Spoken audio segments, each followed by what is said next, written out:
Certificate ఉందా? ఉంటే చూపించండి. ఇల్లు అసలు ఇక్కడ ఏం జరుగుతుంది?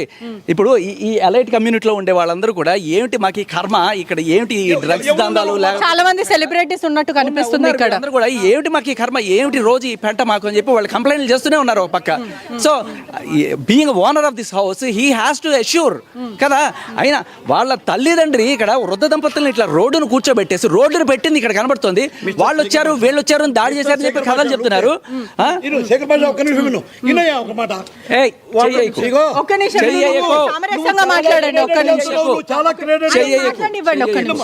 వాళ్ళ పేరెంట్స్ లాగా కాకపోతే ఇంకేదైనా వేషం వేసుకొచ్చారా? ఆయన పేరెంట్స్ లాగా కనబడుతున్నారు కదా, ఇంకే రకంగా వచ్చాడు ఆయన పేరెంట్స్ లాగా. కాకపోతే వచ్చిన వాళ్ళు 10 మందిని తీసుకొని ఆయన ఇంటికి ఆయన రావడానికి నీ పర్మిషన్ ఎందుకు? ఇప్పుడు మీ డిమాండ్స్ ఏంటి? ప్రస్తుతం వాళ్ళిద్దరు గత 3 గంటల నుంచి ఇక్కడనే కూర్చున్నారు. ఒకవైపు వాళ్ళు లోపలికి వెళ్తా అంటున్నారు. వాళ్ళకి పోకుండా ఎందుకు ఇక్కడ రోడ్ లో వాళ్ళు కూర్చున్నారు? వాళ్ళు మరి లోపలికి పంపిస్తున్నారు, లేకపోతే రానివ్వట్లేదని వాళ్ళు చెప్తున్నారు. మీరేమంటారు? సామాన్లు ఇసిరేసారా? 10 మంది గుండాలు తీసుకొచ్చి రచ్చ చేస్తే లోపలికి ఎలా రానిస్తారు? ఏం మాట్లాడుతున్నారు అసలు? కనీసం ఒకళ్ళ ఇల్లు కబ్జా చేసుకొని ఆ ఇంట్లో ఉంటూ కబ్జా చేసుకున్న ఇంట్లో సొంత యూజ్లెస్ ఫెలో ఎవరు? నువ్వు యూజ్లెస్ ఫెలో.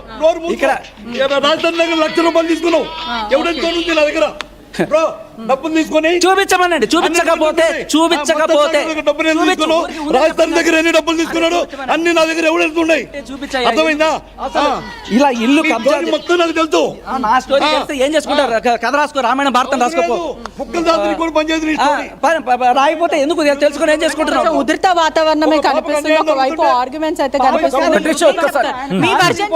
ఆయన కాలు ఇరిగిపోయి ఒక వృద్ధ దంపతులు ఇట్లా పడుంటే వాళ్ళిద్దరిని కూర్చోబెట్టుకొని ఇక్కడ డ్రగ్స్ దంతా జరుగుతుంది, ప్రాస్టిట్యూషన్ జరుగుతుంది, ఇన్ని దరిద్రాలు జరుగుతున్నాయని చెప్పి అందరూ కంప్లైంట్లు చేస్తుంటే సిగ్గు లేకుండా ఇంకా ఇదే ఇల్లు పట్టుకొని ఇక్కడ ఇంటి నంబర్ 13 అంటే దయ్యాల కంపెనీ బేసికలీ పట్టిన దయ్యాన్ని వదిలించకుండా ఇక్కడ సంథింగ్ రాంగ్ మాట్లాడుతున్నాడు. తీసుకున్నాడు లక్షలు కాకపోతే కోట్లు తీసుకుంటే ఈయనకి ఏంటి సంబంధం ఏంటి అసలు? ఆయన ఇల్లు కాదు ఉంటే డాక్యుమెంట్లు చూపించండి. ఆయన పెళ్ళం కాదు ఉంటే డాక్యుమెంట్లు చూపించండి. ఏ రకంగా చూపించకుండా ఇష్టం వచ్చిన ప్రాస్టిట్యూషన్ అని కూడా పెద్ద వర్డ్స్ యూజ్ చేస్తున్నారు. డ్రగ్స్ దందాలోనే కదా 45 రోజులు చెంచల్ కూడా జైల్లో ఉండొచ్చింది. ఎవరు? ఈయన లేకపోతే వాళ్ళ ఎవరున్నారు? అన్ని దగ్గర అన్ని ఉంటాయి ప్రధానికి. 45 రోజులు చెంచల్ కూడా జైల్లో ఉండొచ్చింది. తర్వాత కూడా ఇదే ఇంట్లో ఉన్న పనివాడు వచ్చి మన అందరి ముందు చెప్పాడు ఎక్కడెక్కడ దాచిపెట్టుకుంటుంది, ఫోటోలతో సహా చూపించాడు. ఇంత దరిద్రం జరుగుతుంది, ఇంత కంప్లైంట్లు చేస్తున్నా కూడా వీళ్ళు ఎందుకు ఇలా తాత్సారం చేస్తున్నారు? ఈ కమ్యూనిటీలో ఉండే వాళ్ళు కూడా నిజంగా వాళ్ళు మా కర్మ ఎందుకు వచ్చింది అని చెప్పి రోజు బాధపడుతున్నారు. దీనికి తోడు వాళ్ళని తీసుకొచ్చి స్విమ్మింగ్ పూల్లో చండాలం చేస్తుంటే ఆ చండాలం అంతా కూడా రికార్డ్ చేసి రాజధానికి పంపించారు. వాళ్ళు రాజధానికి పంపించిన తర్వాత ఇలా అనాథరైజ్డ్ పర్సన్స్ని తీసుకొచ్చి ఆ లాయర్ ఎవరో రాజేష్ లాయర్ని తీసుకొచ్చి వాటితో స్విమ్మింగ్ పూల్లో ప్రపంచం అంతా చూసింది.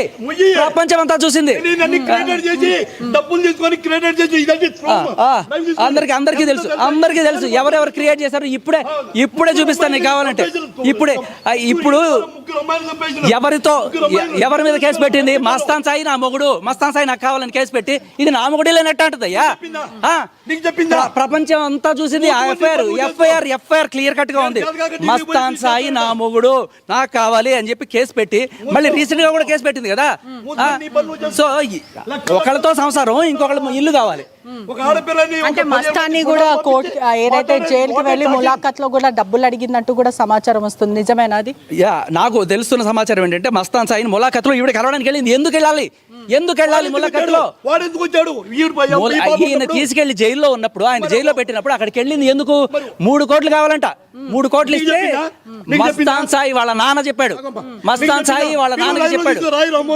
నువ్వు చెప్పు, నువ్వు డాక్యుమెంట్ చూపించి ఫస్ట్. డాక్యుమెంట్ నువ్వు మూసుకొని పోవాయా? నీవన్నీ తెలుసు. ఇస్నాపూర్ లో నువ్వు చేసే దందాలు తెలుసు. గ్యాస్ సిలిండర్లు అమ్ముకోవడం తెలుసు. దాన్ని ఏమంటారు? ఏంటది? దొంగసారాలు.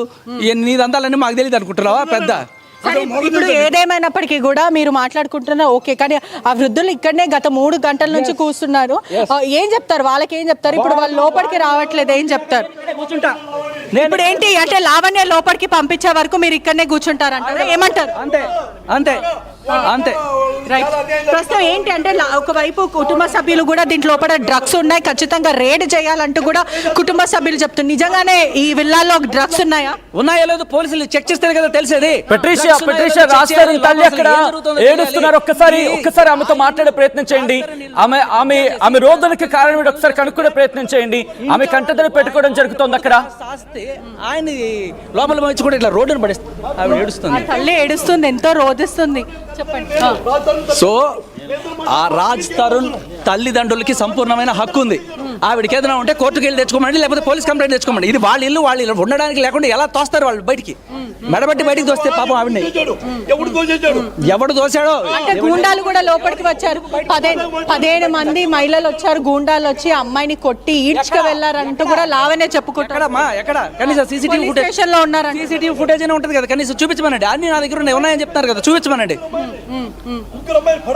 మీ డిమాండ్స్ ఏంటి ప్రస్తుతం? అంటే ఇప్పుడు రాజ్ తరుణ్ లావణ్య ఎవరైతే పేరెంట్స్ ఉన్నారో, రాజ్ పేరెంట్స్ ఇప్పటి వరకు బయటికి రాలేరు, కానీ మొట్టమొదటిసారి వాళ్ళు బయటికి వచ్చి మాట్లాడుతున్నారు. రాజ్ ఎందుకు రావట్లేదు అంటే గత కొన్ని నెలల నుంచి 9 to 10 months వరకు ఈ ప్రస్తావన జరుగుతూ ఉంది, కానీ ఇప్పటి వరకు ఒక ప్రెస్ మీట్ లో రాజ్ తరుణ్ ఒకటేసారి మాట్లాడారు, కానీ ఇప్పటి వరకు మీడియాలో రాలేదు.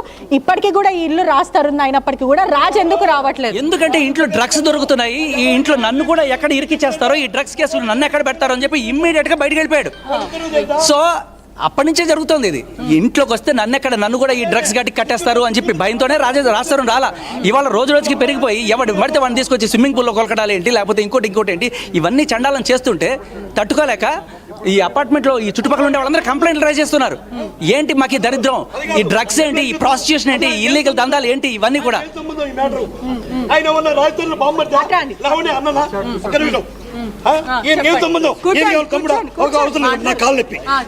రాజధాని బామ్మర్జా లావణ్యకు తమ్ముడా, ఎందుకు ఈయన సపోర్టు అని ముఖ్యం అన్నాడు. అందరికి న్యాయం చేయాలా?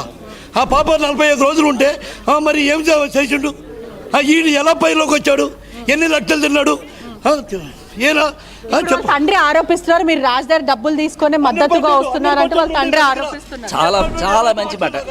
ఒక తండ్రిగా ఆ కూతురికి కాస్త ఆత్మాభిమానం, ఆత్మ గౌరవం నేర్పించి తన కాళ్ళ మీద తను నిలబడేట్ చేయాలి తప్ప ఇలా వాళ్ళు వెళ్ళి కబ్జా చేసి సిగ్గు లేకుండా వాళ్ళ ఇంట్లో పడి ఉండడం కాదు. దమ్ముంటే ఒక ఉద్యోగం సద్యోగం చేసుకుని బతకమనండి ఆత్మగౌరవంగా. ఇలా వీళ్ళు కబ్జా చేసుకొని సెటిల్మెంట్లు చేసుకొని ఇలాగా. లావణ్య ఇప్పటి వరకు ఏ ఉద్యోగం చేయదని అందరికి తెలిసిన విషయం. అంటే రాజ్ ఇంట్లో డబ్బులు తెస్తే మాత్రమే లావణ్య అంతా చూసుకుంటది. అంటే మీరు ఎక్కడి నుంచి తీసుకొచ్చారు డబ్బులు? నా కష్టం, నేను ఎంత బిజినెస్ రియల్ ఎస్టేట్ భూములు ఉన్నాయి. వరకు మీకు ఆస్తుంది ఎంత ఉంది? ఎవరికి? నాకు నా అమ్మ నాన్న సంపాదించింది 4 ఎకరాలు ఉంది. అంటే ఇంటి పైన మీకు ఏమైనా వాటా ఉందా దీంట్లో? మీకు ఏమన్నా? కానీ మా పాపకి హెల్ప్ చేసేటప్పుడు హెల్ప్ చేసినాము. అంటే ఎంత డబ్బులు ఇచ్చారు ఇల్లు కట్టుకోవడానికి లేదా కొనడానికి? మీరు ఇచ్చారా? మా పాపకి కొద్దిగా అప్పుడు కరోనా అప్పుడు. కాదు మీ పాపకి ఇచ్చారు, ఓకే. ఈ ఇంట్లో అంటే ప్రధానంగా చూసుకుంటే ఈ ఇంట్లో ఇల్లు కట్టడానికి కానీ ఇల్లు కొనుగోలు చేయడానికి మీరు ఏమైనా డబ్బులు ఇచ్చారా? అంటే కొనేటప్పుడు ఆయనకి కంపెనీ ఈఎంఐ ఇప్పించిందమ్మా. ఈఎంఐ ద్వారా వచ్చింది, ఓకేనా? ఈఎంఐ ద్వారా వచ్చాక మరి తనకి ఎంత మెయింటెనెన్స్ ఉంటాయి కదమ్మా, ఎంత ఖర్చు వస్తుంది ఇలాంటి ఇల్లు కట్టాలంటే. మొత్తం A to Z మా పాపకు హెల్ప్ చేస్తే మా పాప చేయించిందమ్మా. అందుకే లావణ్య రాజధాని నీళ్ళు అంటారు. రాజధాని నీళ్ళు అంటారమ్మా, లావణ్య రాజధాని అంటారు. అసలు మమ్మల్ని ఇద్దరిని కూడా చూసుకోవాలి, అంత మంచిగా చూసుకుంది. అంత మంచిగా చూసుకోవాలని మా పాపని ఎంత టార్చర్ పెట్టారో నాకు తెలుసు, ఆ దేవుడికి తెలుసు. ఎంత బాధ ఉంటుందమ్మా, ఎంత బాధ ఉంటుంది. ఇప్పుడు ఏమైనా రాంగ్ మాట్లాడానా నేను? అంటే ఫైనల్ గా ఏం చెప్తారు శేఖర్ భాష? ఫైనల్ గా ఏం చెప్తారు? తల్లిదండ్రులు మాత్రం ఈ ఇల్లు మాదే, మేము లోపలికి వెళ్ళండి, మేము ఇక్కడ నుంచి జరగమని చెప్తున్నారు. మీరు ఏం చెప్తారు? వాళ్ళ ఫాదర్ మాత్రము ఇది లావణ్య మరి రాస్తారు ఇద్దరు ఇల్లులు, ఇది ఖచ్చితంగా మా పాపకి కూడా దీంట్లో వాటా ఉందంటూ కూడా వాళ్ళ తండ్రి చెప్పుకొస్తున్నారు. మీరేం చెప్తారు? ఫైనల్ గా ప్రజలకు ఏం చెప్తారు? అది ఏమన్నా ఉంటే కోర్టులో తెలుసుకోమనండి. ఆయన కొడుకు ఆస్తి, ఆయన కొడుకు అనేది సర్టిఫికెట్ ఉంది, ఓకే. ఈయన మామని సర్టిఫికెట్ ఉందా, పెళ్ళామని సర్టిఫికెట్ ఉందా, ఇల్లు వాళ్ళ దగ్గర సర్టిఫికెట్ ఉందా? ఏ సర్టిఫికెట్ లేదు కదా. ఆయన కన్న కొడుకు ఆయనది ఇల్లు, ఆయనకి రావడానికి కంప్లీట్ హక్కు ఉంది. మరి ఈయనకి ఏ సర్టిఫికెట్ ఉంది? మరి ఇప్పటికీ కూడా మీరు లోపలి వెళ్ళాలి. అసలు కన్న కూతురుని 12 ఏళ్ళో 11 ఏళ్ళో లేకపోతే ఆయన ఏదో చెప్తుంటాడు కదా, లివిన్ లో ఉందంటే